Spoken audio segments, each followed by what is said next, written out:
Hoy estamos en un nuevo capítulo del podcast de Elige Vivir Sano y tenemos una invitada pero de lujo. Bárbara, muy bienvenida, estamos con la Sirena de Hielo. No, muchas gracias por la invitación. En verdad, muy contenta de poder acompañarlos el día de hoy. Pero decir Sirena de Hielo además es muy poco decir. Ha sido campeona del mundo, récord Guinness, una cantidad de logros que son muy inspiradores para nuestros jóvenes, nuestros niños, niñas, y en un deporte tan especial, Sí, tan único. sí, creo que esa es una buena forma de decir que es muy extraño. Para toda la gente que no me conozca, me dedico a nadar en condiciones muy complejas, muy extremas, sin traje de neopreno, sin ningún tipo de grasa aislante del frío. Y parte de nuestros récords consisten en nadar en temperatura bajo los 5 grados Celsius, que es parte del reglamento internacional de esta disciplina. Y además tenemos nados de ultramaratones acuáticas, que eso significa que son nados, por ejemplo, nuestro nado más extenso es el doble cruce del Canal de la Mancha, que es un nado de 27 horas, más de 100 kilómetros nadados durante casi 2 noches completas. Y en esas disciplinas nos hemos ido haciendo conocidos junto con mi equipo a nivel internacional. Bárbara, ¿y cómo fue que te encontraste con este deporte o con tu primer contacto ahí con el nado en el hielo? Si nos puedes contar. Sí. Bueno, creo que he sido nadadora toda mi vida. Empecé a nadar a los 6 años. Yo soy recoletana, o sea, no es que tengamos casa cerca del mar ni nada por el estilo. Creo que para mí nadar siempre ha sido un privilegio. Entonces, como el tener un lugar donde poder entrenar, un lugar donde poder ir al mar y empezar a conocerme cómo reacciona mi cuerpo en esas condiciones.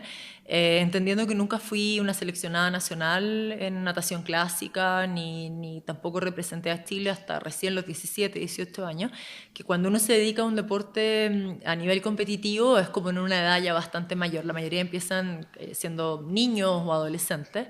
Entonces, pasar a conocer este nado de la natación más extrema o así de difícil y llegar a nadar en hielo, yo creo que va precisamente de la mano de no haber sido como una seleccionada nacional en un deporte más clásico y aprender a conectarme como con la adversidad o con estos desafíos tan distintos, buscando representar a Chile, buscando también demostrarme a mí misma de lo que era capaz de hacer en estas condiciones y también como una forma yo creo que de empujar límites, límites a veces autoimpuestos y otras veces generalmente también desde el resto. ¿A qué edad partiste? Empecé a nadar en aguas abiertas a los 17 años y recién en hielo, literal, o sea, en temperaturas bajo los 5 grados como a los 27, o sea, 27, 28 años. Sí. ¿Y dónde fue tu primer lugar de baja temperatura? Eh, Porque yo me imaginaba, o algunas personas se pueden imaginar que Bárbara vivía en Punta Arenas. sí, es cierto. Bueno, tengo una relación muy linda con Magallanes. Yo creo que es porque el cruce del estrecho de Magallanes a nado en mi cabeza está desde que era muy niña. En ese tiempo, la primera vez que lo nadé era obligatorio el uso de traje neopreno. Y claro, también encontré que el agua era muy, muy helada. Entonces, pensar que me iba a dedicar a nadar sin traje de neopreno en temperaturas aún más frías que esa era como toda una locura. Entonces, cuando me invitan a nadar en Argentina, en el glaciar Perito Moreno, ahí fue mi primera vez como en la nieve. O sea, mucha, mucha nieve, nadar al frente de un glaciar, como darte cuenta de que en verdad era buena haciendo eso, que era, me sentía fuerte, que realmente como que uno puede disfrutar como más allá del miedo, del dolor, como lo que significa desafiarte en esas condiciones.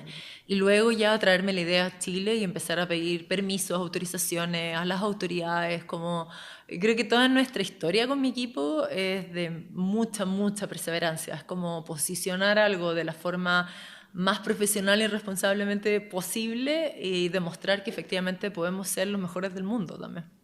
¿Y qué te ocurrió en esa primera experiencia? Mencionabas como desafiarte a ti misma. O sea, creo que el gran desafío como para todas las personas, independiente de que nos dediquemos a un deporte extremo o no, es como tener el coraje suficiente de decir qué es lo que realmente quieres. O sea, por el momento de ponerlo en palabra y no sentirte como ridícula o pasada de tiempo o que en verdad a lo mejor tu sueño es demasiado imposible como para poder lograr. Entonces el gran desafío para mí en ese momento era decir, no, en verdad me quiero dedicar a esto. Sí, soy psicóloga en la Universidad de Chile, tengo un magíster y amo mi carrera y amo lo que hago, pero si no lo hago ahora, como que tal vez no lo voy a hacer nunca, como dar ese paso de decir, en verdad quiero representar a Chile, quiero nadar, quiero los 7 mares, quiero los récord Guinness, quiero llegar a Antártica, quiero nadar el Chungará, Bíglica, uno de los, no sé, ojos de agua que se me crucen a lo largo de Chile y el mundo. Entonces, creo que eso es lo más difícil, como entender que algo muy imposible, muy lejano, solo empieza a ser real cuando tenemos esa valentía de decir qué es lo que realmente queremos. Una valentía para quizás cumplir esto que se te fue apareciendo, ¿no? Porque como tú mencionabas, Eran posibilidades, como no, ni siquiera sabía si era buena, como que, o sea, haber llegado primero en una general, en un encuentro, no necesariamente va de la mano con asegurarte como un primer lugar a nivel mundial en una carrera en Siberia. Entonces, yo creo que apostamos, como que había algo dentro de mí que decía como, da, necesitáis intentarlo, como es probable que lleguéis última, es probable que ni siquiera termine la distancia, o sea, llegar a nadar a Siberia como en esos smoothies de agua congelada, como latina, era algo muy, muy lejano. Y aún así, creo que gracias al apoyo también de mi familia, como me atreví a ir por eso. Decir, bueno, ok, puedo llegar última, pero necesito intentarlo. Como, y llegamos primero, gané 2 pruebas. Era la primera vez que una nadadora latina ganaba un podio en algún mundial de esas características. Y nos hemos mantenido en los primeros lugares desde el 2016, o sea, casi 10 años de puros mundiales. imagino que es toda esta experiencia como exploratoria, tanto en tu trayectoria de vida como que el país entero ha explorado a Sí. través tuyo, a propósito de que es un deporte no tradicional, donde tampoco me imagino el apoyo Sí, es lo más difícil. Sí. como institucional no era algo tan a la mano justamente por lo especial, la conexión contigo misma, con esta voz interna que tú dices. eh, ¿Qué cosas tuviste que quizás quiero preguntarte como también, aparte de escucharte y de estar muy conectada a ti, tuviste que implementar a lo mejor en la alimentación, a lo mejor Sí, en o otros sea, hábitos? creo que es aprender a tener como una relación sana con uno. O sea, como generalmente necesitamos escuchar desde un otro como todo ese refuerzo positivo, como no, obvio que tú puedes, obvio que esto es posible, obvio que estás preparado, obvio que tienes todo lo que necesitas, qué sé yo. Pero generalmente ese refuerzo no viene de los otros y sobre todo en mis inicios no es que tuviera algún nadador que me dijera no, onda, en verdad se sigue esto, onda, comes de esta forma, entrenas de tal forma, es obvio que el éxito es tuyo, como eso no existía en ese tiempo, sino que al contrario era como de cierta forma hasta incluso mala onda. El apoyo siempre lo tuve de mi familia, porque soy muy privilegiada de tener los papás que tengo, de la pareja y que ahora es mi marido, que amo con todo mi corazón y que han sido parte de este camino, pero significó construir, tanto para mí como para mi equipo, mi entrenador, preparador físico, la nutricionista, como ellos tener que aprender y descubrir el cómo, ¿ya? Sin que nadie nos lo dijera, sin tener muchas personas, ni siquiera fuera a quienes preguntarle, excepto norteamericanos, europeos, que no necesariamente van a estar tan dispuestos por tiempo o por las razones que sean a compartir las formas en las que ellos trabajan o ellos entrenan. Entonces es como aprender a creer en ti po, y en alimentar tu propia voz, tu propia seguridad, entender que eso que nos da pavor que nos digan los otros, como que onda, no eres suficiente, no eres tan rápida, o estás muy sobre el peso, muy bajo el peso, o eres muy mayor, eso que nos da pavor escuchar del otro, al final funciona como un efecto espejo, o sea, no es lo que el otro me diga, sino que lo que me dice refleja algo en mí que yo también creo de alguna forma, que yo alimento esa voz como súper autodestructiva. Entonces, hacerte cargo de eso creo que es el verdadero desafío. Y eso tiene que ver como con nuestra aceptación de nuestro cuerpo, de la edad, de qué es lo que elegimos para nosotros, de quienes nos rodeamos, cómo proyectamos nuestros sueños, cómo los construimos también. Y en ese sentido, por lo que nos estás contando, en tu entorno más íntimo, en tu familia, en tus vínculos como más cercanos, tu marido en ese tiempo, pareja, pololo, encontraste un espejo motivador, un O espejo sea, de era gente apoyo. que creía en mí, más allá de, porque también eso es lo que necesitamos casi siempre, buscamos personas que nos digan, no, sigue este plan y obviamente va a resultar todo bien. En cambio, creo que en mi núcleo no era eso lo que yo tenía de ellos, ellos me daban algo mucho más poderoso, era como el por qué no. O sea, quiero ir a nadar, ser la primera chilena en nadar el Canal de la Mancha, quiero los 7 mares. Y es como, más que me digan, no, haz esto, esto, esto, es como, bueno, ¿y por qué no? Entonces, incentivaban algo en mí que tiene que ver con esa búsqueda de propósito, como esa construcción no dependía de ellos, aunque me amaran y aunque me quieren y me acompañan en todo, literal, sino que esa construcción dependía de mí. El cómo tenía que encontrarlo yo, como a quiénes recurriría, qué estaba dispuesta a hacer, estaba dispuesta a hacer esas cosas incómodas, como, ¿qué tengo que hacer hasta el día de hoy, más con 10 años después de mucha experiencia o logro? Que es como hacer la llamada incómoda, sentir muchas veces que estáis mendigando apoyo, como exponerte, ser vulnerable, como no sé, muchas veces entender que es parte del proceso y estoy dispuesta a pagarlo porque mi gran privilegio es representar a Chile. Mi gran privilegio es el momento exacto entre que entro al agua y estoy haciendo lo que soñé hacer durante tanto tiempo. Entonces, todo ese proceso previo, el resolver como mis inseguridades, las búsquedas de apoyo, el por qué lo que hago es importante, toda la energía que dedico a eso me permite contestarle a todas esas voces como que de repente nos hacen tanto daño y que en verdad están en nosotros también. Qué importante, en ese sentido, lo que mencionas como esta fortaleza que te da el pilar de la salud mental.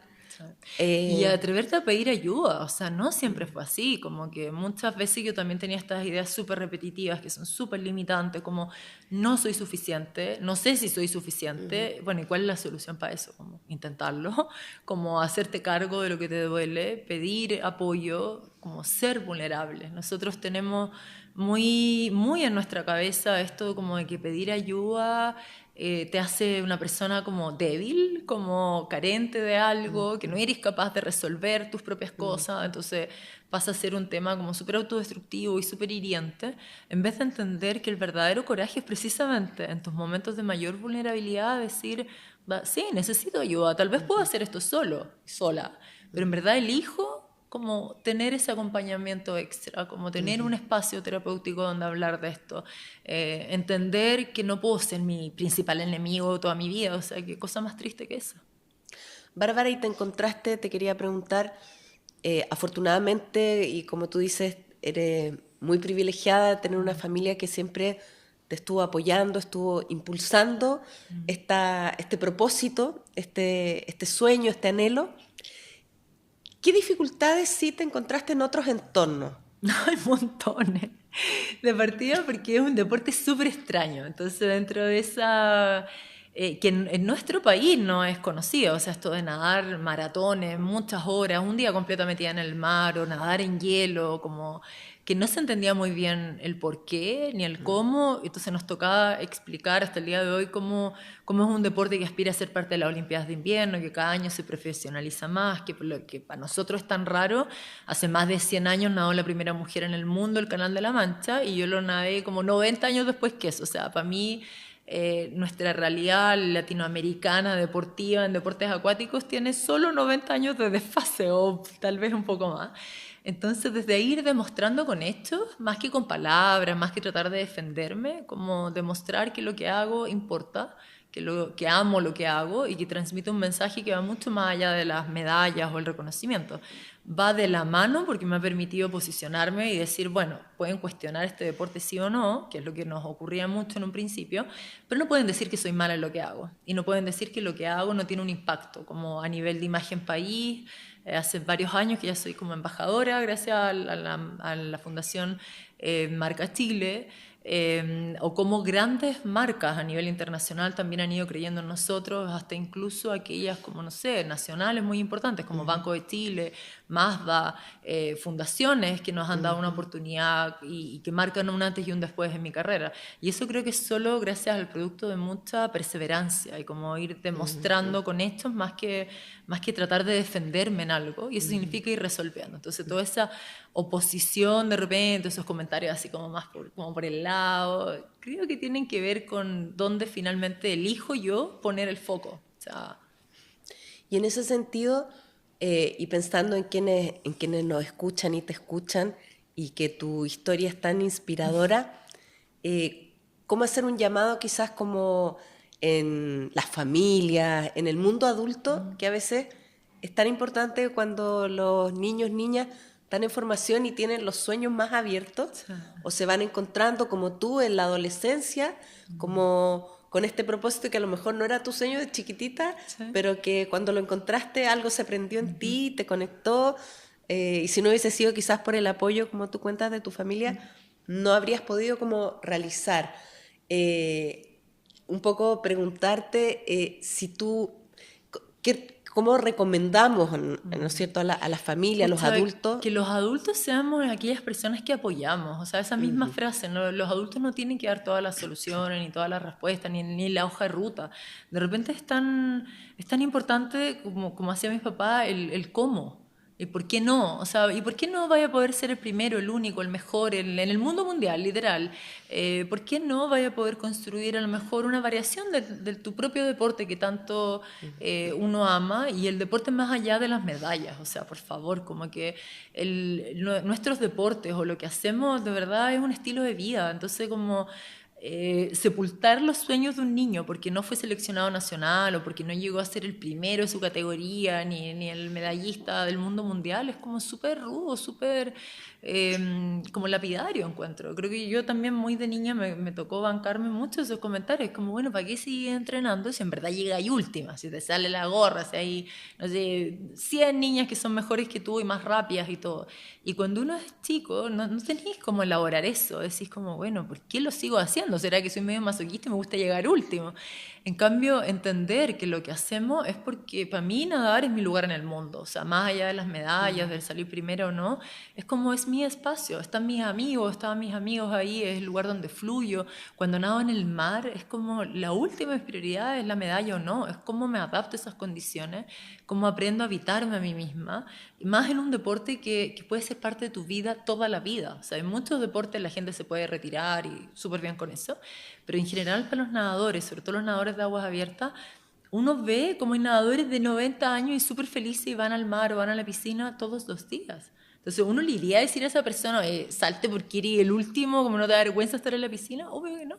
Es como yo creo que eso es lo que tenemos que aspirar, como la práctica deportiva, la relación sana con nuestra alimentación, con nuestro cuerpo, es un estilo de vida, no es algo que marca una etapa solo de nuestra identidad o una etapa etaria, es como, es parte de quién somos. Qué bonito escucharte en el sentido de esto tan como este deporte tan especial, tan extremo, tan distinto, tan particular, también es tan tu identidad. Y al mismo tiempo tú misma dices, y también soy de Santiago, Sí, y tengo marido y tengo papás y te amo a mi entrenador y trabajamos mucho con personas que quieren volver a nadar o que quieren aprender a nadar o mujeres de todas las edades, como tratamos de visibilizar un deporte que es muy importante en un país como el nuestro, como somos infinita costa, lagos, ríos y muy poca gente sabe nadar, entonces qué importante poder potenciarlo desde ahí, no solo como a través de la búsqueda de medallas o deportistas panamericanos, que todo bien con eso, pero si la base, la masividad y el estilo de vida no va de la mano con ello, no, o sea, estamos dando, no sé, como palos de ciego. Así. bueno, desde Elige Vivir Sano, contarte que promovemos hábitos saludables, y dentro de esos hábitos saludables muchas veces nos identifican solo como alimentación y movimiento. Y creo que tú has hablado muchísimo de un hábito que a veces dejamos un poco de lado, o dos hábitos. Uno es el de la salud mental, o sea, tener ese diálogo interno, esa voz que tú decías como que te moviliza, que es parte de los elementos para tener una relación mental, una gestión emocional saludable, pero también otro hábito que es nuestros vínculos y la interacción que tenemos. Tal cual. Y en ese sentido quería preguntarte, o que si nos puedes compartir, Bárbara, ¿cuáles son para ti como los hábitos como básicos o que te han ayudado a sostener este propósito? Tú, bueno, lo mencionaste, ¿no? Un estilo de vida, pero si tú tuvieras que decir así tus top 5. Sí, yo creo que, o sea, por ejemplo, la disciplina. La mayoría de las personas estaba esperando siempre como levantarse todos los días súper motivados y como que ese fuera una constante. Y lo cierto es que al definir un propósito, por ejemplo, punto número 1, algo que nos haga sentir bien, o sea, más allá de la gran competencia o algo que realmente nos haga sentir bien con nosotros, como tiempo propio. ¿Ya? Definimos un propósito y lo otro es ser constante en esa búsqueda, entender que no todos los días nos vamos a levantar así radiantes y felices, pero que claramente la actividad física, o sea, de verdad es literal. Por ejemplo, para los que nadamos, como que te exigieran las neuronas, o sea, como incluso cuando no tenemos ganas, esa forma en que uno le entrega naturalmente al cuerpo, como todos estos neurotransmisores que nos hacen súper bien, como las endorfinas, y desde ya el movimiento, en general vamos a estar conectados con otros, que se mueven a través de lo que a nosotros también nos hace felices. Entonces, qué lindo eso de tener una comunidad, como de poder elegir personas que están como en esa sintonía, que también son amables con ellos y con nosotros.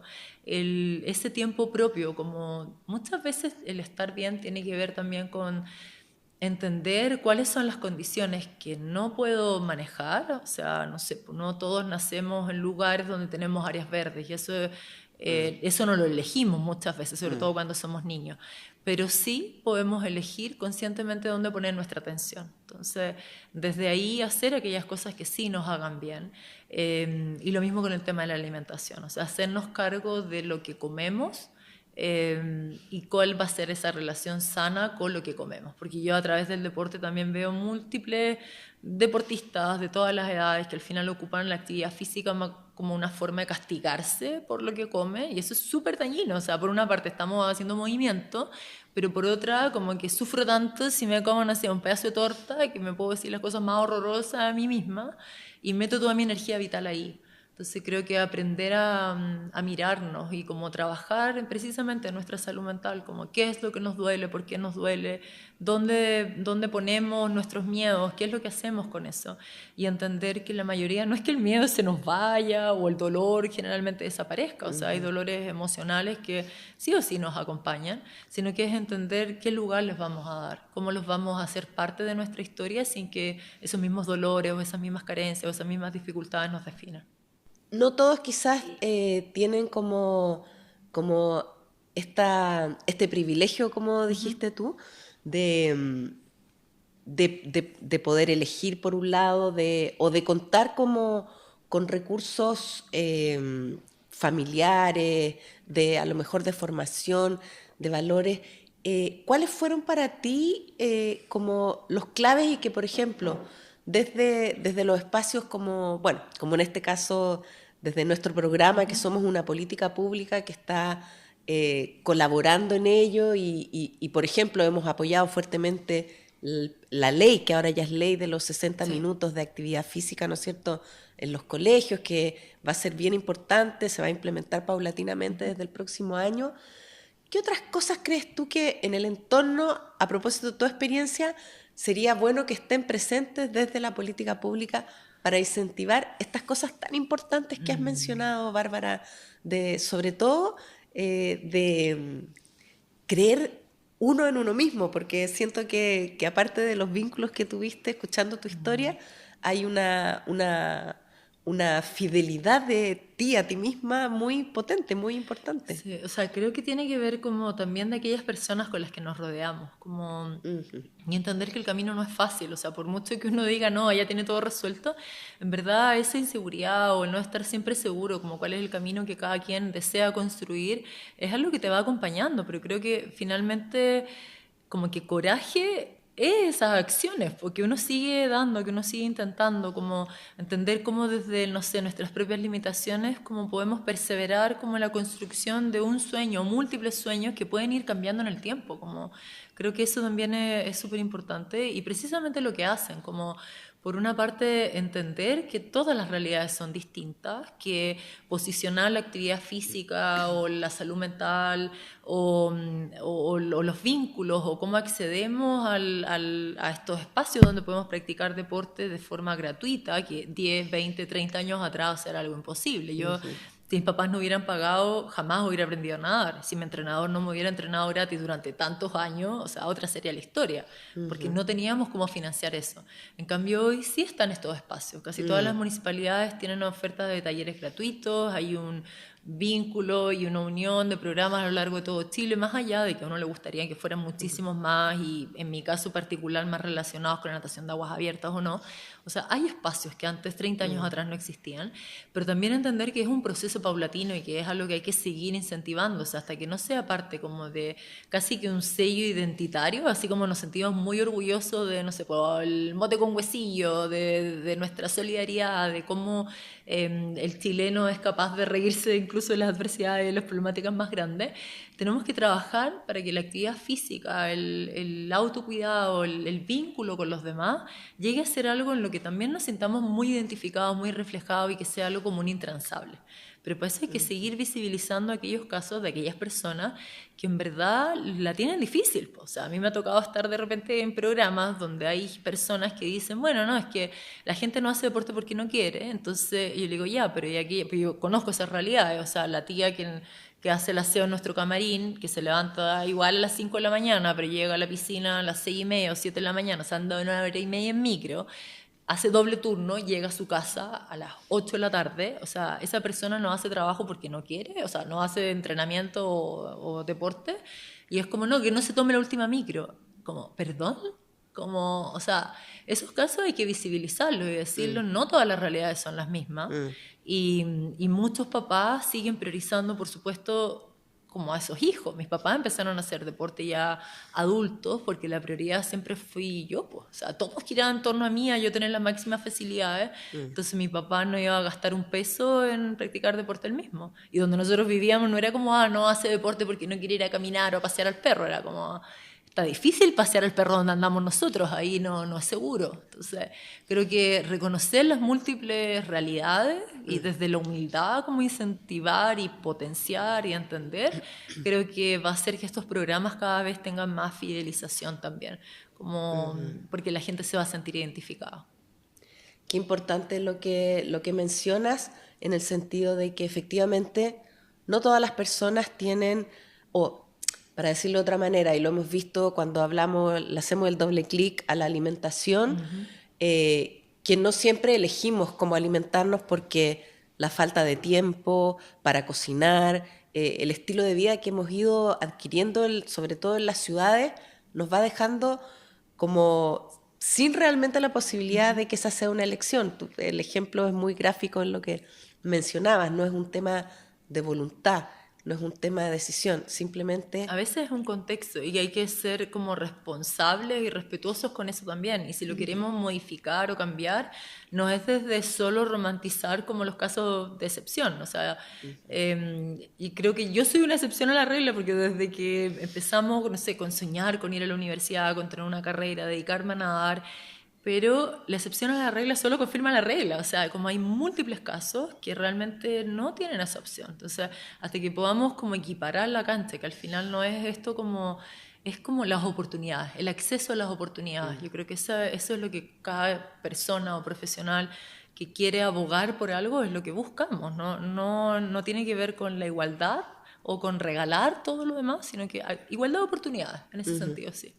Y mencionaste algo que a veces también, no es que olvidemos, pero que a veces creemos que no está tan disponible, y es verdad que en los últimos años las posibilidades son mejores. Tenemos una infraestructura deportiva, incluso de barrio, mucho más amplia de lo que era antes, en los propios municipios. Entonces quizás ahí también hacer el llamado a veces a quienes no se acercan, a veces ahí a preguntar, por distintas barreras, exacto, sí.